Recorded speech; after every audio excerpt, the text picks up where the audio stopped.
گرچه موضوع برنامه نیست، اما ما در شبکه وصال حق میدونید که عادت داریم که هیچ شبهه‌ای رو بی پاسخ نمیگذاریم. این آقا اومد، ببینید اخلاق یک انسان موحد و اخلاق یک مشرک زمین تا آسمان فرق میکنه. در مورد جهاد نکاح و اینکه شیخ عریفی این فتوا رو داده ایشون صحبت کرد.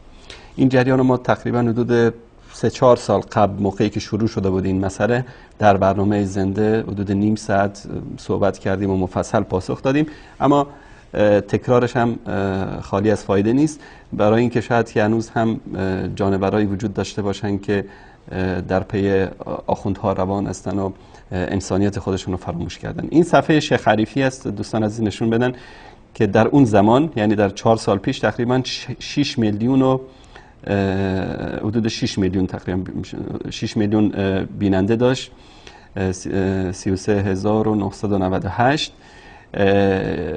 بیننده داشت در صفحه توییتر ایشون و صفحه رسمیشون هم که تیک خورده اینجا، این صفحه رسمی ایشون هست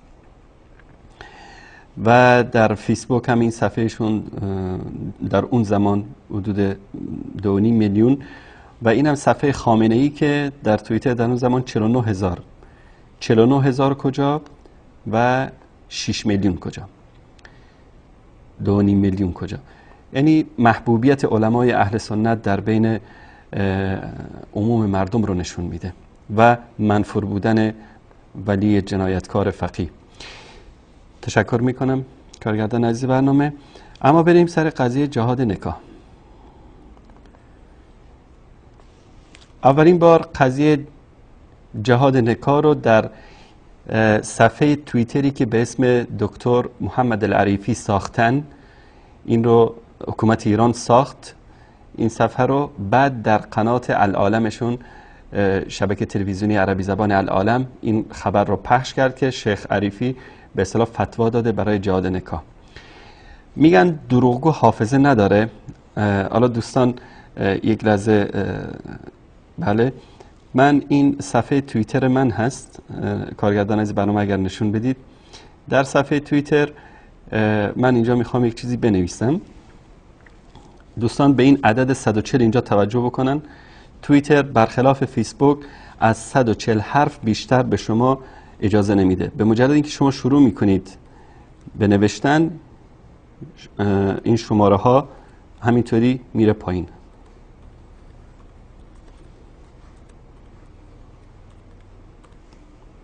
ببینید تا من السلام علیکم و رحمت الله و برکاته نوشتم شد 109. تشکر میکنم کارگردان عزیز برنامه. وقتی که بریم به این صفحه‌ای که به اسم شیخ عریفی حکومت دجال خامنه ای ساختند برای بدنام کردن علمای اهل سنت، میگن دروغگو حافظه نداره. بیشرفا 180 حرف نوشته در توییتر و عکس گرفتن از اینجا. یعنی اینو فتوشاپ درست کردن، حواسش نبوده کسی که این دروغو نوشته که مثلا زواج مناکح هست و دخترای مسلمان میتونن که بالای 14 سال برن و با مجاهدین جهاد نکاح بکنن فلان. اینو نوشتن 180 حرف و میگن دروغگو حافظه نداره. بعد اینم تو شبکه‌های تلویزیونیشون هم اعلان کردن، حتی تو شبکه ولایت هم این حرف رو اعلان کردن. ما همون موقع جواب دادیم. بعد در حالی که و نکته مهم دیگر این که این صفحه تیک آبی نداره، یعنی صفحه رسمی نیست. اینم فراموش کردن که داخل اینم فتوشاپ بکنن. اینجا صفحه رسمی شیخ اینجا چیز داره، تیک داره و اینجا شیخ در مورد این مسئله در صفحه رسمی خودشون اشاره کردن که آنچه که در شبکه های به اصطلاح نزدیک به بشار و شبکه‌های شیعه رافضی نشر کردن در مورد اینکه من فتوای به اصطلاح جهاد نکاح دادم، این فتوشاپ هست، ساختگی است. این رو شیخ در صفحه رسمی خودش نشر کرده و احمقی هم مثل این آقا میاد و این همین مزخرفاتی رو که این آخوندا درست کردن میاد نشخوار میکنه. حالا یک چیز دیگر هم نشونتون بدم خیلی جالب است. مثلا اینجا نوشتن عکس یادگاری مفتی شرابخوار با خواننده جنجال آفرین.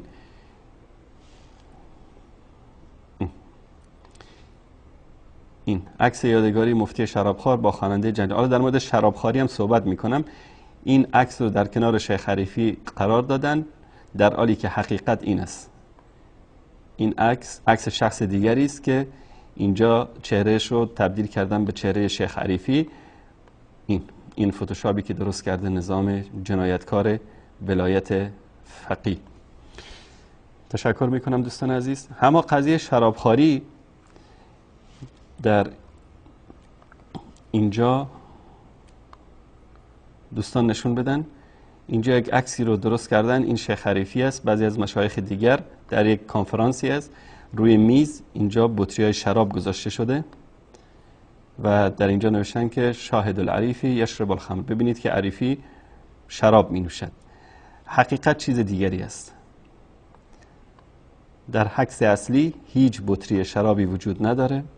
این رو فتوشاپ کردن، نظام جنایتکار آخوندیزم، و تا بدنام بکنن یکی از علمای اهل سنت رو. و جانوری مثل این بیننده‌ای که تماس گرفته بودم بیاد و این چیزها رو نشخوار بکنه. تشکر میکنم از دوستان عزیز. و در مورد عکس هم همچنین، این عکس شیخ که فتوشاپ کردن و این عکس اصلی. تشکر میکنم دوستان عزیز. این است حقیقت آخوند. این است حقیقت جنایتکاران ولایت فقیه. در طول تاریخ دروغ گفتن و تا هنوزم دارن میگن و تا وقتی که اینها باشن دروغ وجود داره در بینشون. چون 19 دین التقیه، 9 دهم دین دروغگویی است در نزد شیعیان رافضی.